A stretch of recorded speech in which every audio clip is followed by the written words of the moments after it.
Hello and welcome to episode number 3 of the State of JRock's Babylon. Hard to believe it. We just launched JRock's Babylon about 4 months back, August 1st, I believe it was, 2025. And 4 months into it, we've got so many things that we've already done that we want to let you know what's going on with the site. This is our monthly our monthly check-in with you, my monthly check-in, and of course, I'm your host for all things JRock Babylon. Of course, my name is Jason JRock Houston. Now, let's start with that. Many of you may know me from a previous site that I was associated with for the last 17 years, Chaotic Riffs. I am no longer at Chaotic Riffs, and that was the name that I was known for for the last 17 years. JRock, Jason JRock Houston. And so naturally, when it came time to decide that I was going to be doing something else and leaving Chaotic Riffs, I naturally knew that that's the name I was going to go by. That's like I said.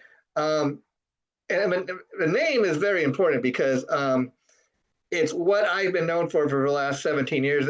And the funny thing about it is I never asked anybody to call me JRock. It's kind of a name I was given, and it just kind of stuck. In fact, over the years, as I would interview many of these musicians, a lot of times I have people back, and we did more than one interview with them, and they just started calling me JRock because that's, again, the name I was known for. So, immediately I knew that was going to be a big part of what I was doing. JRock Houston, Jason JRock Houston. And I say it over and over because the funny thing is when it became apparent that I was no longer going to be with Chaotic Riffs, the owner of that site tried to tell me, hey, don't think that you can use the JRock name. The JRock name is only associated with my site. Well, I found out that is not necessarily true.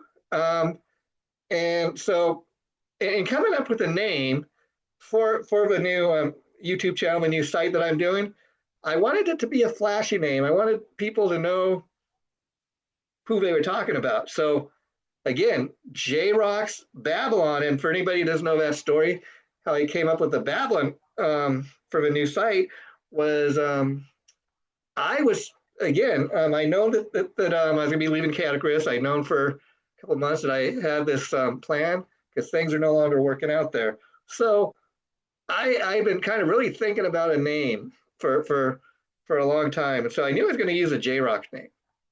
Babylon, though, came to me and just kind of looking through some old CDs. I came across LA Guns CD of all things. And one of the songs on that album was called Babylon. Now, this wasn't a classic LA Guns album. It was one more recent ones. And then also another CD I came across, the old classic CD from 1987, self-titled Faster Pussycat album. They also had a song called Babylon. Okay, God's trying to tell me something here, folks. And Babylon, that's kind of a fun place to go, kind of a crazy rock and roll kind of sound and name. So I put the two together, JRock's Babylon, and that's how that came together. And then I got on the computer, and with the assistance of AI, I was able to create this cool looking background. And again, yeah, I had a lot of assistance from the AI, but I kind of gave a description of what I wanted, like a heavy metal inspired skull. And this is what came up, yellow and black. And it's funny because yellow and black, the colors go together. It's nice and flashy. I didn't really know what it was going to look like, but this is what we got. And that's another thing people really comment to me on since we launched JRock's Babylon. Hey, that's a cool looking background you have. Now, what I'd like to ask many of you is, hey, do me a favor, because again, we've just launched the new JRock's Babylon site, and we're on Facebook, and we are on YouTube. That's where you can see most of these videos and stuff that we do. So please join the Facebook page. Please subscribe to the YouTube channel. And we're going to, no matter what, continue to pump out new material for you. I will share with you folks that, okay, that's another thing I'm working on right now. Something that I'm calling a road to 100. Okay, and what that is it's my goal to get like 100 videos and shows up on the YouTube page, simply so we have content and entertainment for you folks. Now, let me tell you about some of the recent interviews we've done on JRock's Babylon. One of my all-time favorites was recently with ex Chastain and Vicious Rumors and Wild Star Guitarist. Yes, I'm talking about a longtime friend of mine, David K Starr. Um, and it was initially to talk about Dave just recently put out a killer music video and a single from a song, "I'm Not Dead Yet." Now, the reason we did the interview is I got this cool like press release on the song from Dave's publicist, and in reading the press release, come to find out, but the song "Not Dead Yet" is actually about apparently Dave is going back. I think he said 4 or 5 years ago now was diagnosed with Parkinson's disease. I didn't know that, and here's the thing.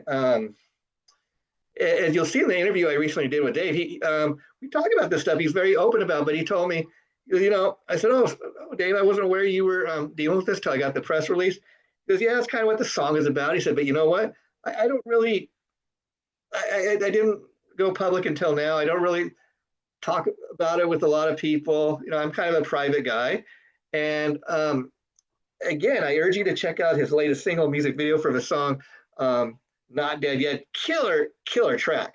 And it's amazing to learn in the interview with Dave that this is the first time he's ever sang lead on a track.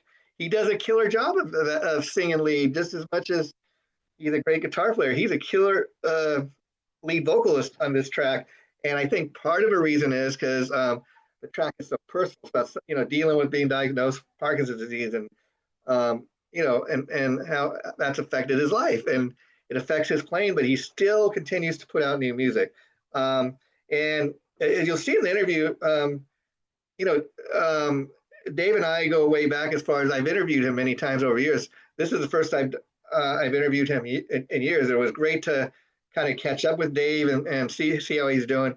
Also, at the very top of the interview, I asked Dave, what's the current status of his band Wild Star? Wild Star is a great metal band that he had with his wife, London Wild, great vocalist in her own right. And much to my surprise, Dave says at the beginning of the interview, "Oh, well, Wild Star's kind of on hiatus, indefinitely because his wife, London, also she's dealing with her own health issues. She recently suffered a stroke." I said, "Oh, wow, Dave, I wasn't aware you were you and London were dealing with that." I told him, tell her we really hope that, she's doing well and all that. And so, again, I've interviewed many of these guys over the years, and it's great to kind of catch up with them. And you can see in the interview, as Dave and I are talking throughout the interview, that he remembered, he remembered me like, hey, it's been a while. Thanks for, giving me the opportunity to do this interview. It was great catching up with you. And even after the interview, Dave sent me a private message thanking me for the interview. Not that that's what it's about, but so some of these people that I interview, I got kind of a past relationship. And so it's always kind of great catching up with some of these people. So if you look at the David K. Starr interview, it's really kind of a personal one close to my heart. And I urge you all to check out the interview and also check out the David K. Starr music video for the song "Not Dead Yet." That was a really kind of fun one that we did. Okay, and then let's see. Okay, let me see. Okay, we also did a great interview with the band Kings of Karma. Now, I interviewed Chris Gates, who was the lead singer, and guitarist and bassist Joe Barry. Now, you'll see in the interview. Okay, this was my first time interviewing Kings of Karma.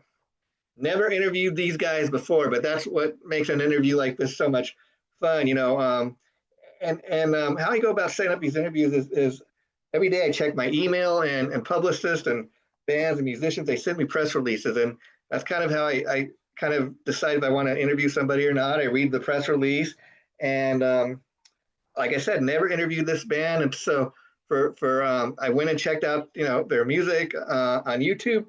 I was a great kind of classic sounding 1970s rock, kind of think of like the Black Crowes meets like 1970s Aerosmith. That's what these guys sound like, and so I fell instantly in love with the music, and then talking to these guys during the interview, getting to know them, it was really a lot of fun. And Joe and Chris, they have a history that they've worked together in several different bands. That's why they're so tight, and you can tell they got a chemistry, and they're just great friends. And that's why I also enjoy doing these interviews over Zoom, because it's great to be able to see who I'm talking to, and you can actually have a conversation with somebody over Zoom. To me, a lot better than as I used to do it over the telephone, but that was a technology at the time that we used. So JRock's Babylon, everything's done over Zoom, and it's really a lot of fun, because you can see who you're talking about and talking to, I should say. Okay, and then another band that we had was Vegent Strays. Now, these guys were a lot of fun. We had, I should say that the band features two brothers, okay, Thomas and Jacob Stribby. Now, the band, for several years before they started writing original music, this is Vegent Strays. They went by the name Stay Tuned. They were kind of a cover band. They would go out and play, their favorite covers, and did a great job doing it. And for many years, they were known as Stay Tuned. To me, that was just kind of a cool sounding name. They're going to be a cover band. And they did this for 15 years, and then they eventually now get to this point where they're doing original music. So I really enjoyed talking to the entire band. And what's fun is you had the entire band taking part in the interview. You got two of these guys that are brothers. Now, the funny thing about the Vegent Strays interview is all of the guys in the band were present. They were all at different locations, and it was fun, because I made a point of like not just talking to the two core guys. I made a point to talk to all four guys in the band, and as you will see throughout the interview, it was really a lot of fun, because all the guys have a great sense of humor. These are young guys, but I mean, they joked about everything from what was better, pancakes, waffles, or French toast. And there's a real fun joke that I kind of make with the drummer, and this kind of just happened on the spot. And I was like, "Hey, I was asking him, I said, hey, let me ask you, since you're a drummer, um, do you go for regular French toast or the French toast sticks? Hey, maybe you should go for the sticks because you're the drummer." So a lot of funny stuff going on, with the Vegent Strays interview. That was a lot of fun. I really urge you guys to check that out. And they're, as far as their sound, they kind of got a great kind of original, kind of modern day kind of hard rock and metal sound. And I've just heard one single, but I tell you, um, this band is so good. They're so funny. These guys are just talking to them, not even about music. They were having me crack up. They were telling jokes. We were cutting jokes right and left throughout the interview, and that's what made it so much fun. And I tell you, just hearing the one single that I tell the guys in the interview, I can't wait to hear what's next. Can't wait to hear what the next single is going to be. So be on the lookout for that. Another thing we got going on is our pop culture JRock's Pop Culture Revolution show, and that's where we talk about all things pop culture, and that's something I've really enjoyed doing over the years. Still doing that here at JRock's Babylon, but of course the show now is just me, not doing it with anybody else, and it's called JRock's Pop Culture Revolution, and it's exactly what you think, talking about everything from my favorite classic TV shows favorite movies. We even get into the holidays. And one of the recent episodes, I had Ben Hicks, the director and creator of Midas Cove, come on and do a Halloween holiday themed special. And it was the first time we ever had a guest host. So Ben was one of the guest hosts. He also brought one of his actresses from Midas Cove on with him, and she took part in the Halloween themed episode. They talk about some of their favorite, Halloween traditions, Halloween themed movies and stuff. And if you want to see who the other guest host is that he brought on from Midas Cove, um, tune in for that. I believe that was episode number 7. Also on the Pop Culture Revolution show, we recently did 2 fun Halloween themed episodes. One was on the Great Pumpkin Charlie Brown, the classic 1966 Charlie Brown Halloween special. It was interesting to learn is, and doing research for that show was, until the Great Pumpkin came out in 1966, people would get together for Halloween and they go trick or treating and they'd they'd watch horror movies and stuff like that. But there was never really a holiday special until they came out with the Great Pumpkin Charlie Brown. And we get into the history of that classic holiday special. We got into the fact that, I love the original fact that the Great Pumpkin, it is such an original kind of concept idea. I mean, you look at the fact that Christmas has Santa Claus, Rudolph, and Frosty Red-Nosed Reindeer, the Grinch, all these characters to go along with it. Even Easter has the Easter Bunny. But, outside of horror, talking about horror movies and like pumpkins and trick-or-treating and stuff, for years, Halloween didn't have any kind of character. The Great Pumpkin, that's what made that so original. And then also the other thing I love about the holiday season every year, around this time of year, is the festive Christmas music that you start to hear on the radio and stuff. And that was another, we had to do part 2 of the Great Pumpkin Charlie Brown, where not only did we talk about the movie, but we also talked about the soundtrack to the movie, this fun CD that I got. And it's really kind of, Vince Guaraldi was a famous piano player that created all the music for these classic Peanuts cartoons.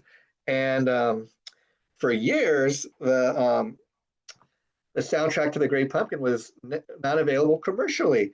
Now, we get into all that. I talk about how the great thing about having this is, it's a great way to kick off a holiday season.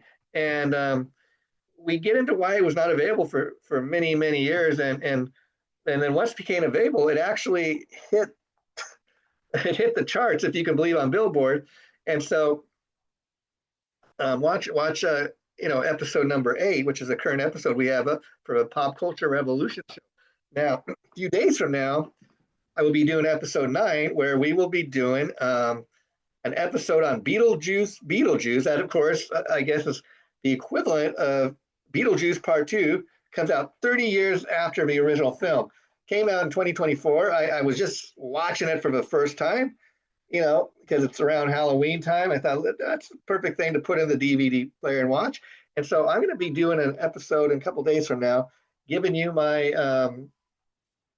trivia and the historical things that you need to know about why it took 30 years to make Beetlejuice. So that'll be a fun thing to look forward to. Now, I should also note that, like I said, I have a lot of contacts that I made over the years.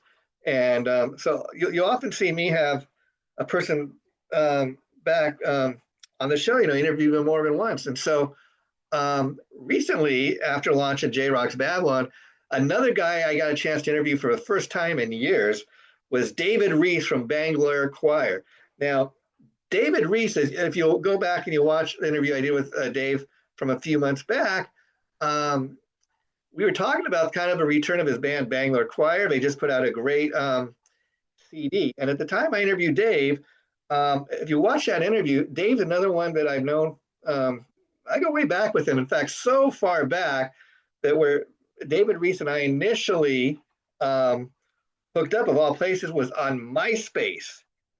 MySpace has now become pretty much a virtual graveyard. But during the interview, what made it so much fun is Dave remembered me. Said, "Oh yeah, Jason, I remember MySpace. Yeah, that's how we first met." And in fact, it's probably been a good like maybe 10 or 15 years since I last interviewed Dave. The last time I interviewed him, it was again going all the way back to MySpace, and the way we did interviews back then was not even over the phone. Um, he was living, I think, in another country, anyways, and so I was able to interview him over. I don't even know, think it was over a phone originally. It was through email. I'd send him some questions, I'd email him, and then when he had time, he sent me back his responses, and I posted on my little MySpace page. But so getting to reconnect with David Reese after all these years, that was a really fun interview. And we talk about kind of the fact that we had this past connection, and it's great to know that Dave actually um, remembered. And again, it's not so much that it's about me, but to let you guys know that some of these people I actually have a connection with. And sometimes you lose touch with people, but in this most recent interview I did with Dave, you go on the JRock's Babylon YouTube page and check it out, and you'll find it there. And you'll see in the interview that I recently did with Dave, he told me, "Now, Jason, the new Bangler Choir album comes back. It actually is going to be released this November." Because at the time of the last interview we just recently did, the new Bangler Choir album was it had been announced, but the official release date wasn't until November. And so the album just has been out a couple of weeks. I just got it in the mailbox, but during the most recent interview, Dave told me, "I'll tell you what, Jason, once you get the album or the CD, let me know and I'll come back on the show." So again, since I just got the CD, I want to allow myself some time to really hear the whole thing. And I've already set up the interview. The interview I'm going to conduct with David Reese. He told me I'll do a part 2 of this, Jason. Have me back. We'll talk.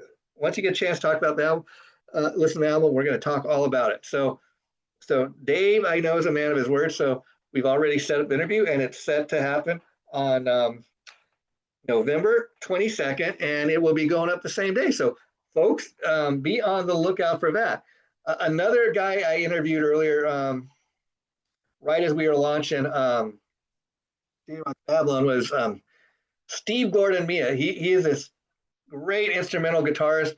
I guess for most of his career, he produced other people's music. He's made his own music, but he's starting to kind of do his own thing, get his own music out there. And he's got a great start with like 3 of the tracks he's released so far. Some of his music features, I guess, vocals like Spread Eagle singer Ray West is featured on some of the tracks. And so I kind of accidentally discovered Steve Gordon Mia on myself on the internet, and then I got a hold of his publicist, and that's how I was able to set up the first interview. Now, if you go back and watch the first interview I did with Steve, I had no idea what his name. It says Steve Gordon MIA. I'm like, is that missing in action? What is that? So I asked him, and he said, "Well, actually," he goes, "it could be whatever you want it to be." He said, but to be honest, he goes, "I'm from Florida, Miami, Florida, so MIA kind of could stand for Miami. Makes sense. Okay, cool sounding name." And so we talked a little bit about that. And then ever since I did the interview with Steve, he's been really great because whenever he has like a new song drop or something, he reaches out to me just to say hi, see how I'm doing. And so he's put up, a couple more tracks since the last time I interviewed. So Steve was another guy I recently reached back out. He said, "Hey, Steve, how would you like to do a new interview with me?" So we've got that set up. That's going to take place, I believe, this week on Thursday, and that'll probably be going up Thursday night once the interview's been recorded. Another show that we have here now that we launched just last month is Remembering Our Generations. Now, that's a show I do with another longtime friend of mine, Vince Lupo. Vince plays in many tribute bands. When I first hooked up with Vince, he was playing in a Rolling Stones tribute band, Mick Adams and the Stones. He's no longer playing with that group, but he plays with several other tribute bands. He's a great drummer. And also, Vince and I did previously another show called Remembering Woodstock. Remembering Woodstock was a show where obviously we talked about Woodstock era music. That was fun for what it is. Now, with remembering our generations, what makes that so much fun is we're not limited to what era of music we can talk about. And so far, we've done episodes on the Beatles, Cream, The Who, Jimi Hendrix. This weekend, we're going to be doing, I believe it's episode number 5, and we're going to be talking all about Elvis Presley. And again, the fun thing about the show is we call it Remembering Our Generations too, because Vince and I come from different generations. I'm a little younger than he is, but the one thing we have in common is we have an equal love of music. And while I listen to hard rock and metal, I've heard, just like any of the rest of you, I've heard music like by Jimi Hendrix and Elvis Presley, the Beatles. So we talk about it all. And that's the fun thing about this show, is that you never know what we're going to be talking about exactly. We could be talking about the Rolling Stones. Maybe one day we'll do an episode on, on this, the Great Pumpkin, Charlie Brown, who knows? But another fun thing about the show we're going to be doing is Vince and I, for the very last episode for the year, which is going to be episode 6, that'll be our episode in December. We're going to be doing a Christmas-themed holiday episode, talking about like our favorite Christmas songs, our favorite Christmas traditions, favorite like holiday specials and movies. So that'll be a real fun episode. And so again, I'm just kind of checking in here with you guys to let you know what's happening at JRock's Babylon, what's been happening. And please, I ask you guys, please do me a favor and officially, subscribe to both the Facebook page and the YouTube page. As you can see, this is JRock's Babylon. And I am your host, Jason JRock Houston. Thank you for taking time to watch us. And one more thing, folks, that I want to throw in there. A couple people have been writing to me and asking me, hey, what's going on with you and Tom Collier? Now, Tom Collier, as you know, you guys, he is a great, huge talent in his own right.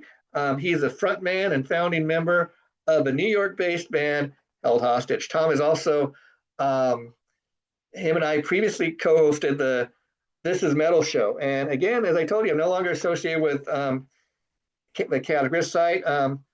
And Tom was no longer able to do the show. I walked away from it for several reasons that we don't really need to get into. But Tom and I, just so you guys know, did not have a falling out. In fact, Tom and I are as tight as ever.